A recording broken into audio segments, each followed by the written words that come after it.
Hello, all. Welcome back to Not Just Lessons from Our Animals. I'm Emma. I am an animal communicator, healer, and teacher. I'm a guide for humans back to their authentic self. I'm a messenger for Mama G and a conduit for the divine. And today, I want to talk about divine timing. So, we're going to see where this conversation goes and kind of what wants to come through. It's been something that I've been wading through, if you will.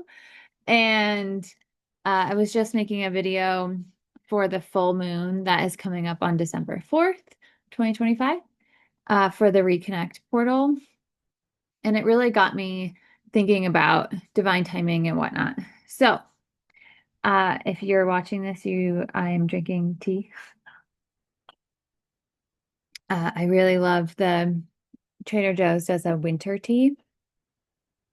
And weirdly, it's only available during wintertime. And it is so good. I love a good like cinnamon warming situation. So anyway, let's get on with it. So divine time. So what is divine timing? Divine timing is essentially the concept that your life has, a certain flow to it. This is my interpretation of it. So this many people can have their own. So don't come for me. This is my own interpretation.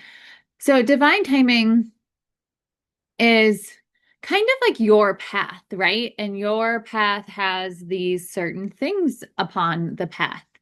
And you also have certain obstacles upon your path or lessons.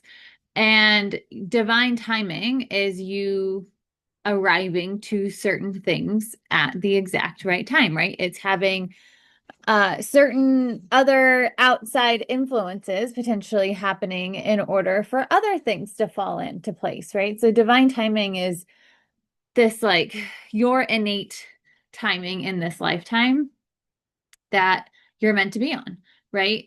And I've been thinking about this a lot because I've had a couple I don't tend to go to a lot of psychics or things or like, future prediction situations because I am also somebody who can get really um really wrapped around like, oh, okay, well, this is what you said, like this is what you said, so this is what has to happen kind of thing.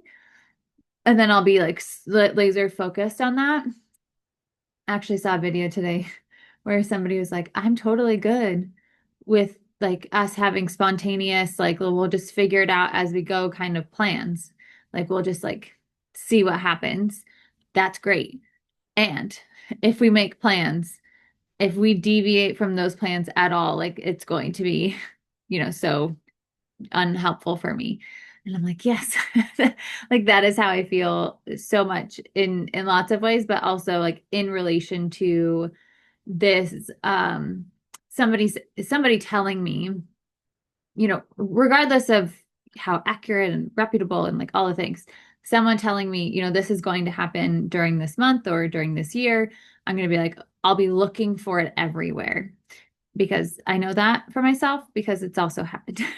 So, and I've had a couple of psychics, also my own like card readings that are like, you're in a transition, you're waiting, spirits really put you on hold and you're in a void, you're in this like yellow light waiting period. And so, with all that being said, I've also, there's a lot of astrology stuff, right? That, these things are going to happen for you during these time periods. And there's like this transit's happening, and therefore, this is like this month, these things are going to shift for you. And, all these different things. And I have found that over the last many years, those things haven't necessarily happened where it's like, this is going to be the most profitable month for XYZ kind of situation. And maybe it wasn't, or it was like least profitable, like whatever the thing is. And so I just want to have this kind of conversation of, okay, how do I say this? You can do all the quote unquote right things and still not have the outcome you're looking for because of your own divine timing. You can do all the manifestation stuff and the things not come through because there might be certain things you're unable to clear because you haven't gone through certain obstacles, certain lessons yet. You haven't met certain people that you're meant to meet. And therefore, those things aren't able to come through yet because you haven't gotten to that point. Or you've done all the money wound stuff, the money, money work, if you will, and still not have, the money come through in the way that feels good to you, right? Or consistently. And that could be also because, you're not doing the thing that you're meant to be doing in order to bring that money in yet. And because the divine timing hasn't landed for you to be in that space, to be in that position, to be doing that job or that work that then allows those things to come through. You might be in the wrong place for things to unfold. That was what this recent person told me. Yeah, things can't really, unfold for you until you're in a different place. So like where do you feel called to? And I'm like, deep breath. I know. I have felt that for a long time, and I don't have a pull anywhere. If I did, I would go there. That's been the issue. And I've done all the, astrocartography stuff, and like I've had 2 sessions with 2 different people. I've done it on my own. Like, I've done all these things that are quote unquote supposed to help you in whatever area, and things still maybe haven't shifted or, whatever the case may be. And so I've had this deep realization of a deep surrender to divine timing that we don't get to decide. Okay, sometimes we get to decide when things can unfold, and a lot of times we don't get to decide when things are going to unfold. And this is where coming back to your own way of making decisions, whether it's through your intuition, it's through your human design, it's through whatever the case may be, um, that we're able to really understand what that is for us. Because if we're really tapped into that, then that's going to lead us to the things that we need in order to unlock the things that are going to allow the other things to flow, that then allows divine timing to like really allow things to kind of either speed up or expand in a way that's going to be really supportive for you, for your life, for, whatever it is that you are divine timing / manifesting. So, right? Like there's been a lot of decisions that I've made over the past many years where in the moment I was like, oh yeah, this is a yes. Like, oh yeah, this is gonna be so great. And then after the fact, I'm like, oh yeah, I understand that I now made that decision out of desperation because I thought this program or this coach or this person was going to help, create the flow that I'm looking for. And it didn't happen because that wasn't necessarily the path I was meant to go on. I have been in this massive waiting period that I feel like is starting to shift. We will see, check in later. Um, and there's a big part that feels like I don't really have the reins to be able to shift the divine timing, right? I have done so much work. I am a completely different person than I was even, 6 months to a year ago. And there's so many factors out of my hands that I don't actually get to control. And so it's also looking at where are we trying to control the things that we don't actually have control over, that maybe we're trying to force. Like, how much are we trying to force something to happen versus allowing it to unfold and to fall into place the way it's meant to and when it's meant to?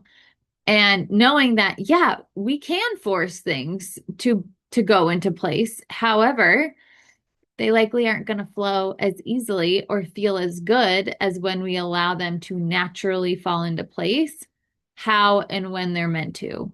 And so identifying where we're grabbing, where we're where we're gripping, where we're forcing, where we're making, where we're going against ourselves because, well, that's what we're supposed to do.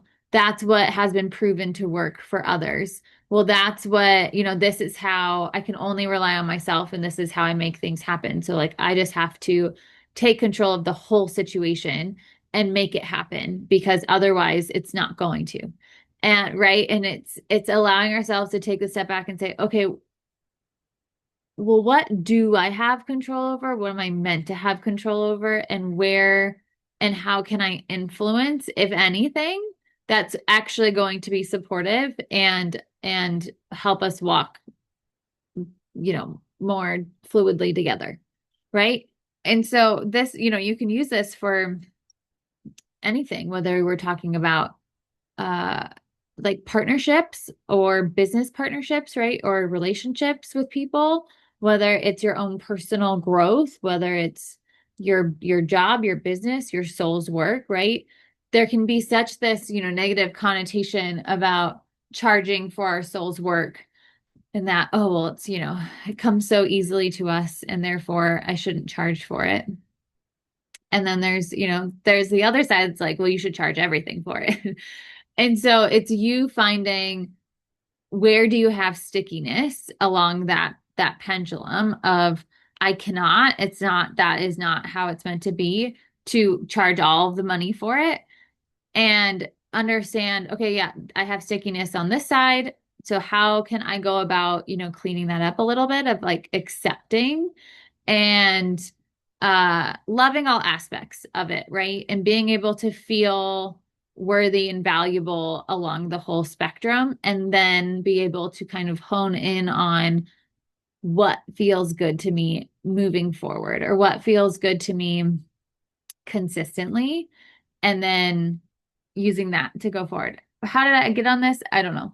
So, anyway, going back to divine timing, I just want to, if you're somebody who's like, yeah, I read the astrological review or view for, my sign, my moon, my rising for 2025, and like none of those things happened. I want you to know you're not alone. And that divine timing can be such a cruel no, I don't want to say that. It can be so cruel sometimes because we have these expectations, because we see other people expanding and receiving their manifestations as they're like, oh, I did this program and now I have everything that I've ever wanted and all these things fell into place. And you're like, but I'm getting emotional even thinking like I did that too. And that didn't happen for me. So like what's wrong with me that makes it so they get to have what they want, but I don't get to have, what I want. And right, that can be a really scary spiral that we go down because then it becomes we turn everything internal and everything becomes about us and how, we're not worthy or we're doing it wrong or we're not doing enough or we're not doing it the right way or our manifestations don't matter or they're not aligned enough or right, like we can go down this like really scary spiral. And that is, I mean, that might be part of your path, right? To like have these deep thoughts, to be able to like find deep acceptance. And it can be, like I said, really scary because it can be a place that we can get stuck. And then so many things can fall away or become maybe more burdened in some way that makes it harder for us to walk on our path because now we feel weighed down by all of these other things that we ended up putting on ourselves because of these external factors that maybe don't actually apply to us right now. So this is why, okay, hold please. This is why I find it so important for us to know ourselves so deeply and be able to connect with our own inner self and our own path and our own guides to like understand what what step is needed next and then also be able to recognize and be aware of okay, I need support now because I'm getting into this scary space and I need I need support to help walk myself out of it. And so yeah, I don't know. I just like really want all of anybody that is going through this like massive void that is lasting way longer than you ever thought it would or could, that you're not alone and divine timing will shift in our favor. And as this is my preface, I guess, as long as we're doing all that we can to like be ourselves and follow our path and be true to ourselves and be aware and intentional, like all these things, that like that's all we can do. And then hold this massive trust that things will shift and divine timing will come back into your favor, and that you're in this holding pattern for a reason that, yeah, can really suck and can have a lot of things, and yet isn't going to make it any less true or needed, because you're in this pocket for a reason. And so allowing yourself to come back home to yourself and trust yourself, have faith in yourself, in your guides and everything else, like can help you surrender even more to divine timing and trust that it's all coming back. So I'm gonna leave it there. But I hope this was helpful for somebody, and um, you don't feel maybe as alone as maybe you thought, that you were the only one that this was happening to. And yeah, 2026 is a 1 year, so it also feels kind of like on brand, if you will, that we are feeling these like really big things towards the end of 2025, as things are coming to a close and all like coming up really quick to be like, okay, like we need to release this. Like this is not meant to come into 2026. Like let's release, and like let's get rid of all these things that are weighing you down, or have been meant to be part of this year but is not meant to be part of the next year. And so, again, also having grace for yourself right now in this moment of the ending of a 9 year to then step into this 1 year. And so, yeah, we're all in this together in a very energetic way, and then in some ways a more physical way. And yeah, that's all we can do, right? We can only do what's best for ourselves and the best that we can for ourselves with what we currently have access to and are given. And, giving ourselves grace and understanding of things aren't always going to be what it is for other people at in the same way or the same pattern or the same process or the same journey. So, yeah, I hope you have a good rest of your day, and I will talk to you all again soon.